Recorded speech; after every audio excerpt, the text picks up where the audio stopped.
sejarah awal lahirnya komunikasi. Menurut Evert Rogers pada tahun 1986 dalam bukunya yang berjudul Communication Technology, The New Media in Society mengatakan bahwa komunikasi adalah persyaratan dari kehidupan manusia. Menurutnya, sejarah komunikasi dapat dibedakan dalam 4 perubahan. Yang pertama, era komunikasi tulisan, dimulai dari lalu kajian retorika era komunikasi cetak, era telekomunikasi, dan era komunikasi interaktif. Oleh tokoh seperti Era Aristoteles komunikasi dan Socrates. menurut Rogers diperkirakan dimulai pada saat kaum Sumeria mulai mengenal kemampuan menulis di tanah liat sekitar 4.000 tahun sebelum Masehi. Setelah Perang Dunia Kemudian ke-1 dan era kedua, komunikasi cetak dimulai ketika ditemukannya mesin cetak hand press dan media massa oleh yang mendorong Gutenberg perkembangan pada teori komunikasi tahun seperti teori jarum 1456. epidemik Lalu dan model di era komunikasi telekomunikasi linear atau Shannon dimulai dan sejak Weaver. ditemukannya alat telegraf Ilmu oleh Samuel komunikasi Morse kemudian pada berkembang tahun menjadi 1844. akademik Dan yang akan keempat, mencakup berbagai bidang yakni seperti era komunikasi massa, komunikasi interaktif interpersonal, yang mulai organisasi, terjadi dan pada digital pertengahan dengan abad pendekatan ke-19, yakni pada tahun interdisipliner dari sosiologi, 1946. Sejarah perkembangan ilmu komunikasi. Sejarah perkembangan ilmu komunikasi dimulai dari kajian retorika di Yunani kuno sekitar abad ke-5 Masehi yang dipelopori oleh tokoh seperti Aristoteles dan Socrates. Mereka mempelajari seni berbicara dan meyakinkan audiens. Pada abad ke-20, komunikasi mulai dipelajari secara ilmiah. Setelah Perang Dunia ke-1 dan kedua, muncul kebutuhan dan memahami propaganda dan media massa yang mendorong perkembangan teori komunikasi seperti teori jarum hipodemik dan model komunikasi linear atau Shannon dan Weaver. Ilmu komunikasi kemudian berkembang menjadi disiplin akademik yang akan mencakup berbagai bidang seperti komunikasi massa, interpersonal, organisasi, dan digital dengan pendekatan interdisipliner dari sosiologi, psikologi, dan antropologi.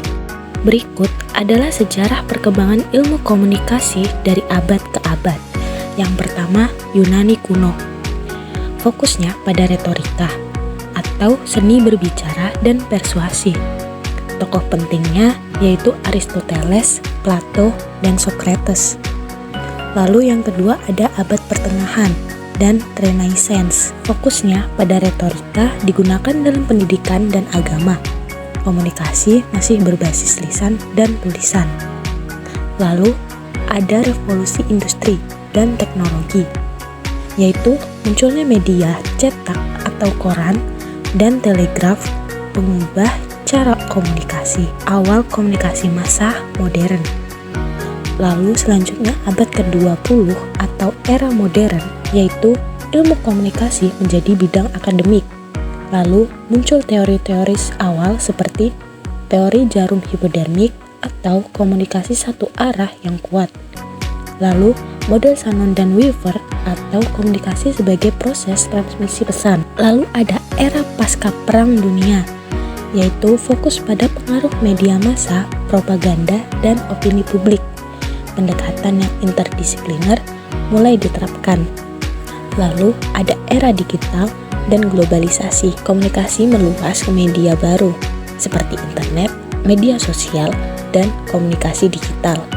Fokusnya pada interaktivitas, kecepatan informasi, dan komunikasi global. Lalu ada perkembangan terkini, yaitu penelitian komunikasi kini mencakup isu identitas, budaya, politik, dan teknologi. Lalu ada ilmu komunikasi terus berkembang mengikuti dinamika sosial dan teknologi. Sejarah perkembangan ilmu komunikasi pada periode tradisi retorika. Perkembangan lahirnya ilmu komunikasi dapat ditelusuri sejak peradaban Yunani kuno, beberapa ratus tahun sebelum Masehi. Sebutan komunikasi dalam konteks arti yang berlaku sekarang ini memang belum dikenal saat itu. Istilah yang berlaku pada zaman tersebut adalah retorika. Ciri utama pada masa ini adalah komunikasi dipandang sebagai seni berbicara untuk mempengaruhi orang lain, terutama dalam situasi publik. Para ahli berpendapat bahwa studi retorika sebenarnya telah ada sebelum zaman Yunani. Disebutkan bahwa pada zaman kebudayaan Mesir kuno telah ada tokoh-tokoh retorika seperti Kagemni dan Ptahhotep. Namun demikian, tradisi retorika sebagai upaya pengkajian yang sistematis dan terorganisasi baru dilakukan di zaman Yunani kuno dengan perintisnya yaitu Aristoteles. Pengertian retorika menurut Aristoteles menunjukkan kepada segala upaya yang bertujuan untuk persuasi. Aristoteles menyatakan bahwa retorika mencakup 3 unsur yakni ethos yaitu kredibilitas sumber, 2 pathos atau hal yang menyangkut emosi atau perasaan, dan 3 logos yaitu hal yang menyangkut fakta.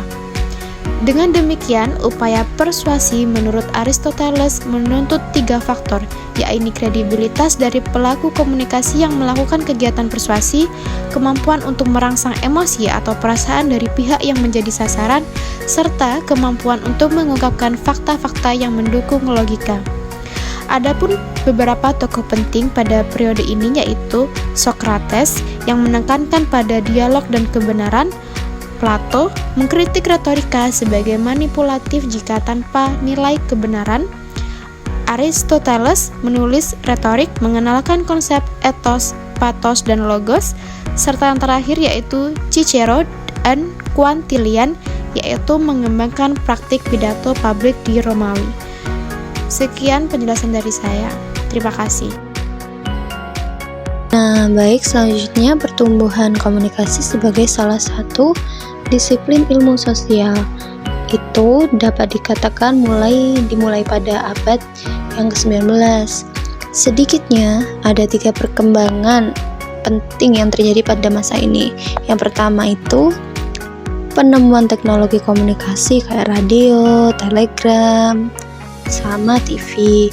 Yang berikutnya itu proses industrialisasi dan modernisasi yang terjadi di negara-negara Eropa Barat dan Amerika. Yang ketiga, terjadi pecahnya Perang Dunia I dan II. Semua perubahan ini punya bentuk dan arah pada bidang kajian ilmu komunikasi yang terjadi pada masa ini. Secara umum, bidang-bidang studi komunikasi yang berkembang pada periode ini itu meliputi hubungan komunikasi dengan intuisi dan masalah politis kenegaraan, bisa juga politis komunikasi dalam kehidupan sosial atau analisis psikologi komunikasi dan komunikasi dalam pendidikan. Nah, itu dapat diasumsikan jika komunikasi mempunyai peranan dan kontribusi yang nyata terhadap perubahan sosial. Penelitian-penelitian empiris yang udah dikaji mulai dari kualitatif dan yang lainnya itu banyak dilakukan untuk mengamati proses dan pengaruh komunikasi. Di bidang pengajian komunikasi dan aspek pendidikan misalnya kayak aspek-aspek yang diteliti mencakup penggunaan teknologi baru dalam pendidikan formal, keterampilan komunikasi, strategi komunikasi, serta reading dan listening. Sementara itu, di bidang penelitian komunikasi komersial, dampak iklan terhadap khalayak, serta aspek-aspek lainnya menyangkut industri media mulai berkembang sejalan dengan tumbuhnya industri periklanan dan penyiaran broadcasting. Sekian dari aku, terima kasih. Periode konsolidasi. Filsafat komunikasi mulai memikirkan hakikat komunikasi secara mendalam, bukan hanya secara teknis, tetapi juga dalam dimensi etika, epistemologi, dan ontologi. Komunikasi dipahami bukan hanya sebagai proses penyampaian pesan, tetapi sebagai bagian dari eksistensi manusia, budaya, dan kekuasaan. Periode konsolidasi dalam sejarah filsafat komunikasi terjadi dari berakhirnya Perang Dunia Kedua hingga tahun 1960-an. Periode ini menandai masa di mana ilmu komunikasi mulai menguat sebagai disiplin independen, multidisiplin, dan luas.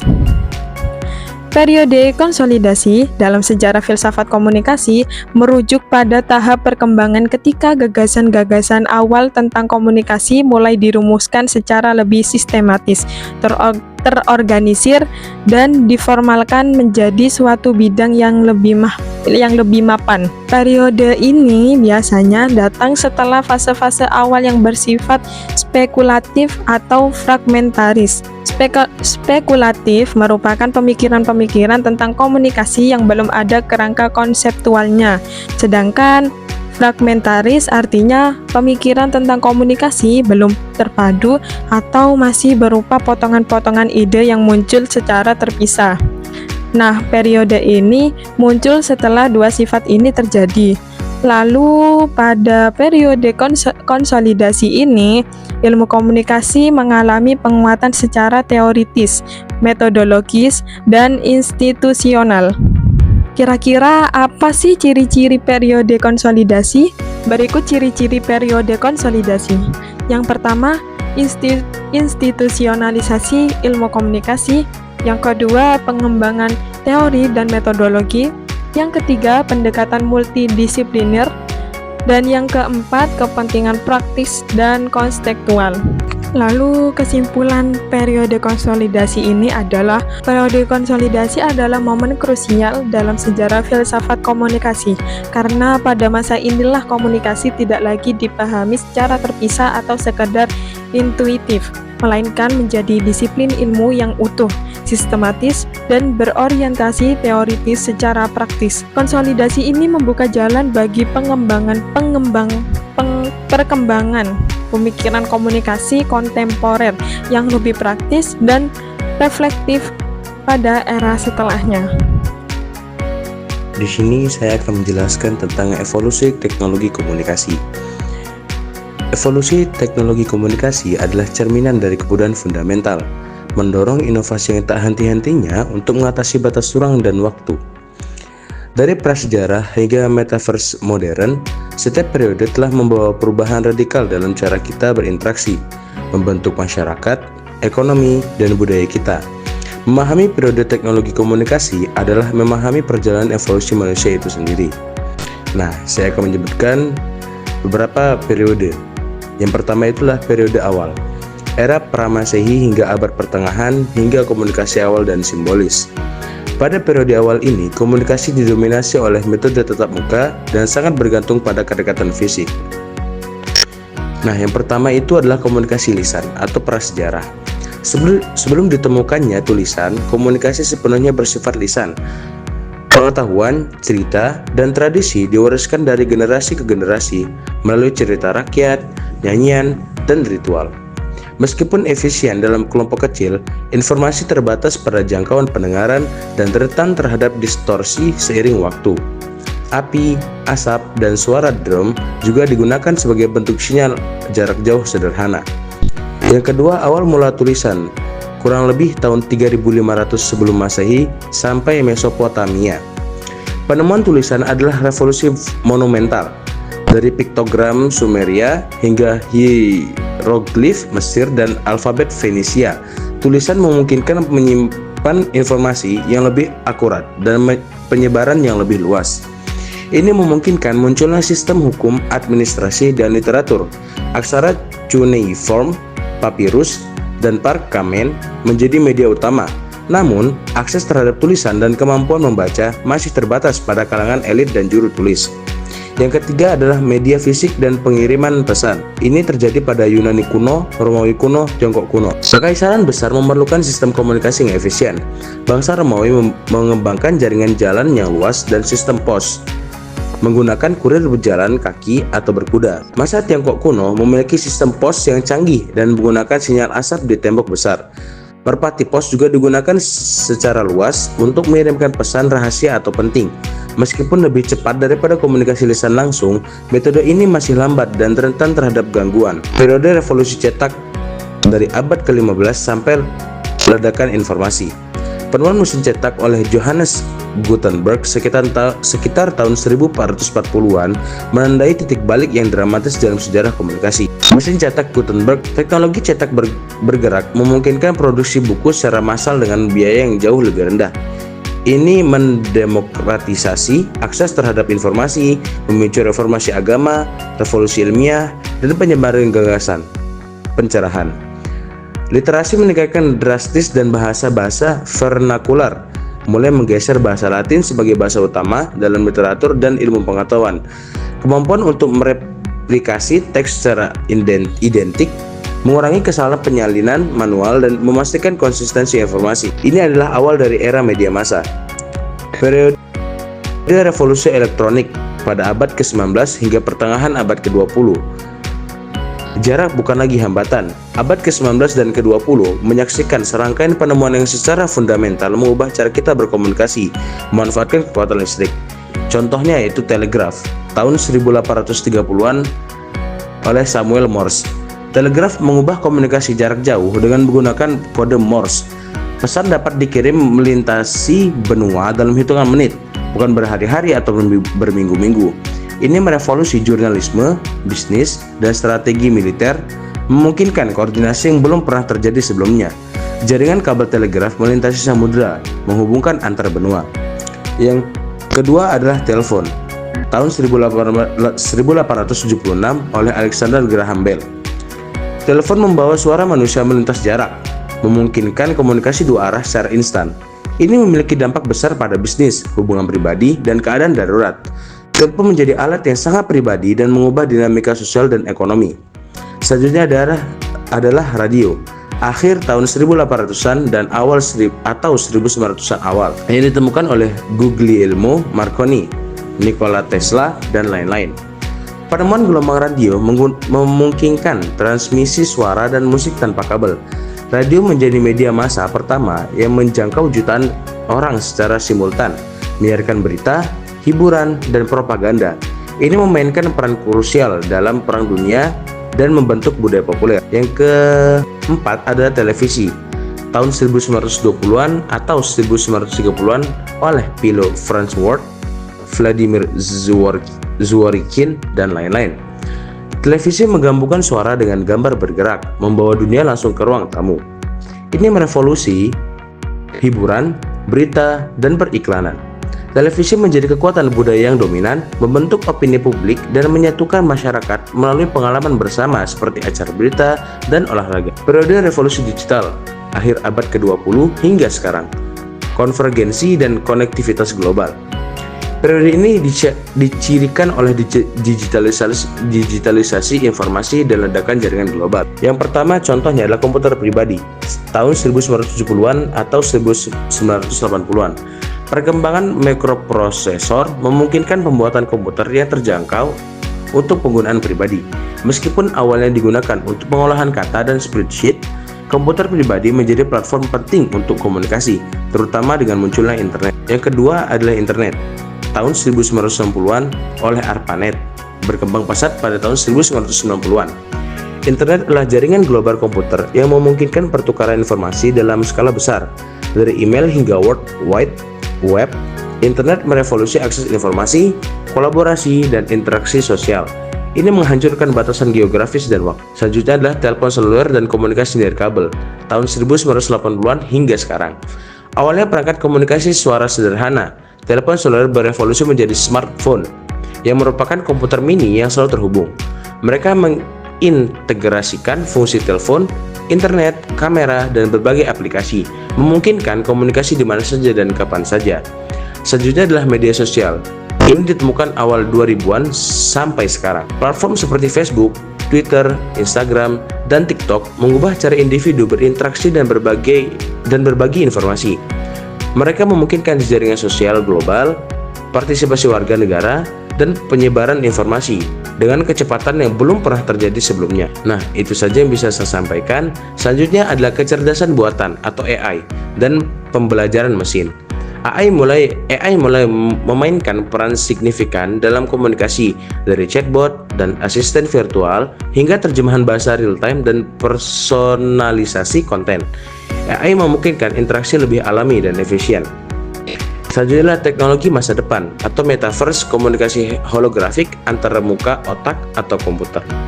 Eksplorasi terus berlanjut ke arah pengalaman komunikasi yang lebih imersif dan intuitif.